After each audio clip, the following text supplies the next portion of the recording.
अस्सलाम वालेकुम नाजरीन, मैं हूं रज़ा हाशमी। आप देख रहे हैं लाहौर 42 न्यूज़। नाजरीन, मामलात ये हैं कि इस्टेब्लिशमेंट ने जो प्रोजेक्ट 2018 के अंदर लॉन्च किया था, यानी इमरान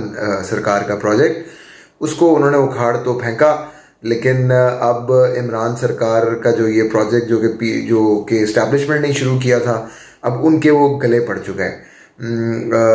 एक जानिब वो गले पड़ रहा है, तो दूसरी जानिब जिनको वो अब लेकर आए हैं, जिनको उन्होंने अब हुकूमत जो है दी है, यानी पीडीएम और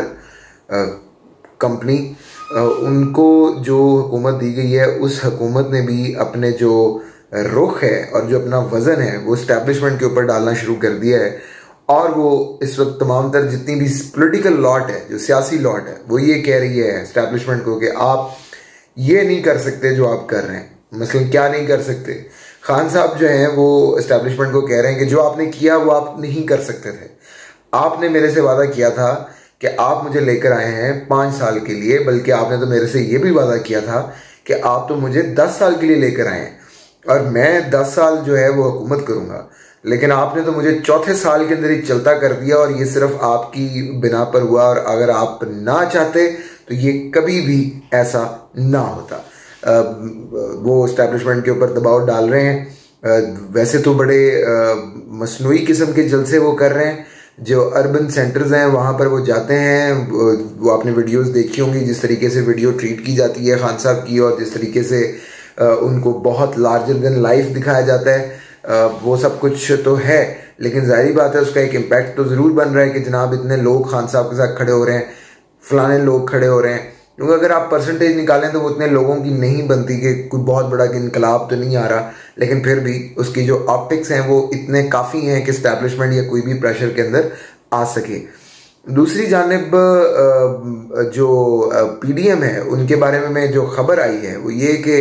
पीडीएम के अंदर जितने भी जो जिम्मेदारान हैं पीडीएम के, यानी पीपल्स पार्टी है, नून लीग है, फजलुर रहमान है, बाकी लोग हैं, एमक्यूएम है, उन सब ने ये तय किया है कि इस्टेब्लिशमेंट यानी नेशनल सिक्योरिटी काउंसिल वो का एक इजलास बुलाया जाए। वहाँ पर इस्टेब्लिशमेंट के तमाम तर नुमाइंदगान मौजूद हों, तमाम तर सर्विसेज चीफ मौजूद हों, आर्मी चीफ मौजूद हों, joint chief of staff committee मौजूद हों, और वहाँ पर सियासी जो हमारी शराफिया है, यानी पोलिटिकल एलीट है जो इस वक्त हुकूमत में है, वो भी यहाँ पर मौजूद हो। और वहाँ पर बैठ कर ये तय किया जाए कि अगर तो इस्टेब्लिशमेंट ये कहती है हम आपकी हुकूमत को बचाएंगे और उसका सर्वाइवल जो है उसका वो लाजिम करेंगे, यानी शहबाज हुकूमत और ये जो इस वक्त हुकूमत बनी हुई है उसका, फिर तो हम मुश्किल स्टेप्स लेने जाएंगे और हम लेंगे भी सही, और हम ये मामला ठीक भी कर लेंगे। लेकिन अगर सिर्फ हमने वो एक्शंस लेने हैं और वो अनपॉपुलर डिसीजंस लेने हैं, और आपने पीछे से इमरान खान साहब के साथ हाथ मिला लेना है, और आपने फिर दोबारा से वही टंगा टोरी का खेल खेलना है, तो फिर नहीं होगा। सो इस वक्त बदअतमादी है सियासी हलकों के अंदर, और बदअतमादी ये कह रही है कि जनाब खान साहब का भी जो निशाना इस्टेब्लिशमेंट है, और शहबाज शरीफ और जो हुकूमत की इत्तेहादी हैं उनकी जानिब से भी इस्टेब्लिशमेंट को नाराज़गी का सामना जो है वो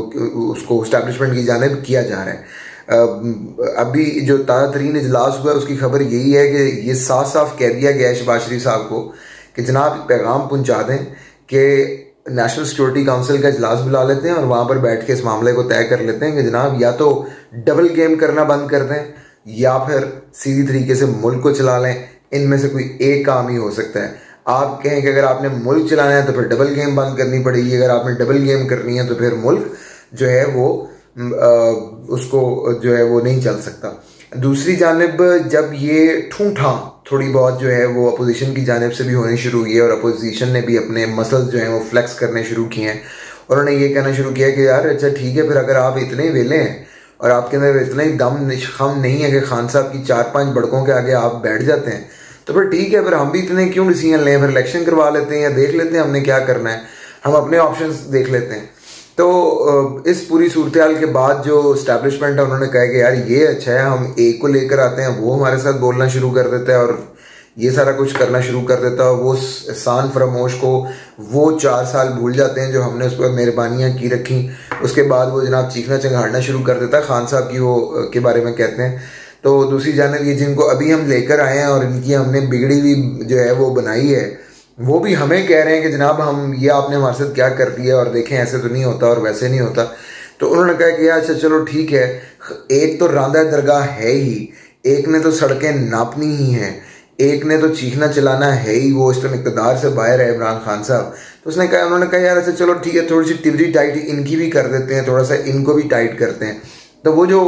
टाइट किया जा रहा है उसके अंदर आज आपने देखा कि सुप्रीम कोर्ट की जानिब से एक ऐसा फैसला सामने आया जो कि अजीबो गरीब भी है और वो हुकूमत के जो अमल हैं तमाम तर जो हुकूमत की फंक्शनरीज होती हैं उनको भी मफलूज करके रख देंगे। वो फैसला ये है कि जनाब जो टॉप नॉच केसेस हैं उसके अंदर जो इन्वॉल्व जो ब्यूरोक्रेट्स हैं और जो उसके अंदर अफसरान इन्वॉल्व हैं, हुकूमत उनकी तकर्रियाँ और तबादले ना करें। यानी ये ऐसे ही है कि अगर कोई सुप्रीम कोर्ट को कहता है कि भाई साहब ये जो जजेस जो हैं ये फैसले ना करें और ये जुडिशल प्रोसेस को आगे ना चलाएं, यानी जो काम अदलिया कहे अगर उसको उससे रोक दिया जाए करने से, तो फिर अदलिया बैठ के क्या करेगी सिवाय इसके कि वो सियासत करेगी और इसके अलावा कुछ नहीं करेगी। सो आपने पार्लियामेंट को और ख़ास तौर पे पार्लियामेंट से ज़्यादा हुकूमत को, जो एग्जेक्टिव है उसने जिसने फैसले लेने हैं, जिसने ट्रांसफर्स करनी है, जिसने पोस्टिंग्स करनी है, उसको आपने किसी भी किस्म के फैसले से रोक दिया है। So it's a disasters decision बहरहाल। लेकिन ये डिसीजन कहाँ से आया है ये आपको मैंने पूरा बैकग्राउंड बताया कि किस तरीके से अब शहबाज हुकूमत के जो बिगड़ते हुए तेवर हैं उसको ठीक करने की कोशिश की जाएगी और उसकी जो है अलाइनमेंट जो है वो की जाएगी। और उस अलाइनमेंट के अंदर जिस मिस्त्री को, जिस उस्ताद जी को ठेका दिया गया उनका नाम है उमर अता बंदयाल साहब जो कि चीफ जस्टिस साहब हैं। और अभी ताज़ा तरीन हमारे पास ये भी इतलात आ रही हैं कि इलेक्शन कमीशन के पास भी ताकतवर हलकों से मामला पहुंचे हैं और उनको कहा गया है कि जो पीटीआई का फॉरेन फंडिंग का जो वो है केस है उसके ऊपर थोड़ी देर ठंड रखी जाए। और उन्होंने बड़ी वाज़ेह तौर पे कहा है कि जो फैसले की बात हो रही थी वो भी इतनी जल्दी फैसला ना आए। तो मोस्ट प्रोबेबली खान साहब का जो फॉरेन फंडिंग केस है वो भी डिले में जाएगा और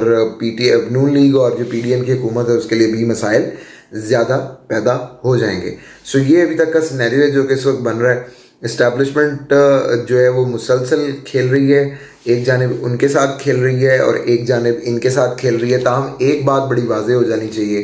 कि इमरान खान साहब अगर इक़्तिदार पा लेते हैं और अगर इमरान खान साहब जो हैं वो कामयाब हो जाते हैं इस्टेब्लिशमेंट को दबाव में भी लाने में, तो कोई ये ना समझे कि कहीं पर जो है वो जमहूरियत बहाल होने लगी है और जमहूरियत आने लगी है। वो मज़ीद फ़िस्ताई तौर पर सामने आएंगे और मज़ीद डिक्टेटरशिप के साथ वो सामने आएंगे और वो फिर किसी को फर्दर जो है वो नहीं बख्शेंगे और ना ही वो जो हुकूमत होगी वो इस्टेब्लिशमेंट की रेशा दवानियों से पाक होगी।